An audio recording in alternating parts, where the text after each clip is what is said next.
Welcome to The Explainer. Today, we are putting together a practical guide for parents who are trying to navigate this brand new world of artificial intelligence with their kids.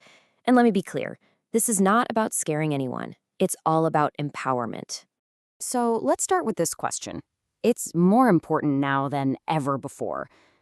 As AI gets woven into our kids' daily lives online, that line between what's real and what's computer generated, well, it's blurring faster than any of us can really keep up with.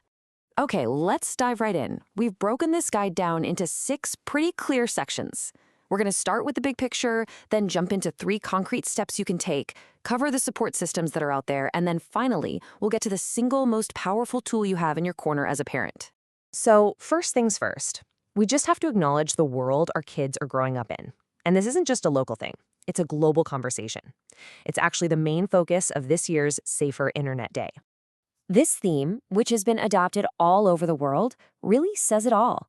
AI isn't some futuristic sci-fi concept anymore. Nope, it's here, it's in our homes, it's in our kids' hands, and that means we have to learn how to make smart, safe choices together. And where are they seeing this stuff? Well, it's not in some dark corner of the internet. It's on the platforms they use every single day. YouTube, TikTok, Instagram, even built right into their favorite video games. This content is specifically designed to look and feel completely real. Okay, so knowing that's the new reality, how do we prepare them? Well, the first and honestly most important step is to help them build up their critical thinking skills, to really nurture a healthy, curious sense of skepticism. This isn't about giving them a lecture. It's about helping them develop a kind of internal alarm system. And it's a pretty simple 3-part approach. Get them in the habit of pausing to ask questions, teach them what clues to look for, and then empower them to trust their gut when something just doesn't feel right. The clues can be surprisingly specific, mainly because AI still kind of struggles with the tiny details. You can basically teach your kids to become little digital detectives, looking for things like weird, waxy-looking hands, or shadows that don't make any sense, or faces that look just a little too perfect. This simple question right here is your key. It turns spotting fakes into a kind of game you can play together, instead of some scary lecture. It's collaborative, it takes away any feeling of judgment, and it makes them way more likely to come to you when they find something that seems a little off. And you'll see, this ability to question what they're seeing, it builds directly into our next big lesson, teaching them to protect the one thing that's uniquely theirs, their digital identity. This is exactly why protecting their identity is so incredibly important. It's a huge concept for a kid to get their head around, that a single photo they post, or just one voice note they send to a friend, has enough data for someone to create a fake version of them, saying or doing things they never actually did. This is how you frame it. Not with fear, but with a sense of empowerment. Their identity, both online and off, has real value. I mean, just like we teach them to protect their favorite toys, we have to teach them that their digital self, their face, their voice, is theirs and theirs alone, and it deserves to be protected.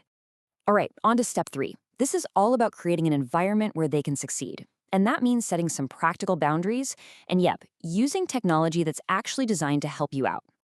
So as our kids get older, the dynamic has to shift, right? It moves from just pure supervision to more of a collaboration. It's about creating family rules together and keeping that line of communication wide open so they actually feel comfortable coming to you. The goal is always connection, not control. And the good news is, technology can really work in your favor here. There are some fantastic tools out there, from parental controls that help you manage screen time, to monitoring services that can flag issues like cyberbullying, and even some pretty advanced tools for older teens to help them verify content for themselves. But really, these tools are only one piece of the puzzle.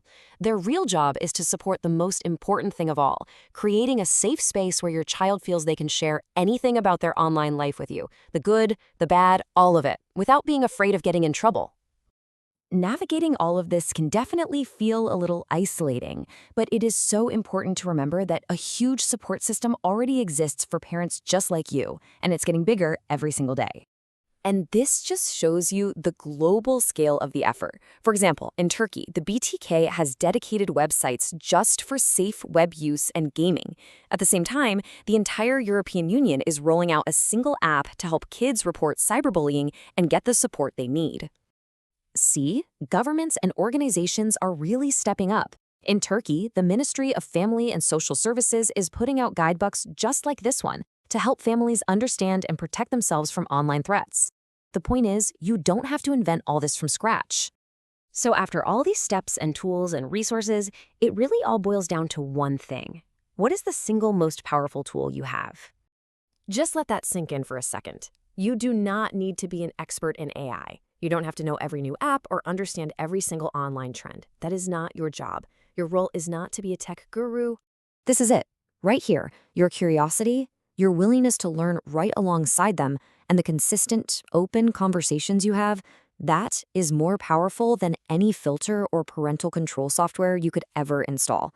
Your presence is the ultimate protection. And that leads us to our final thought. By teaching them to question, by helping them protect their identity, and by creating that safe space for conversation, you are making sure that when they need help navigating this incredibly complex world, the answer to that question is you.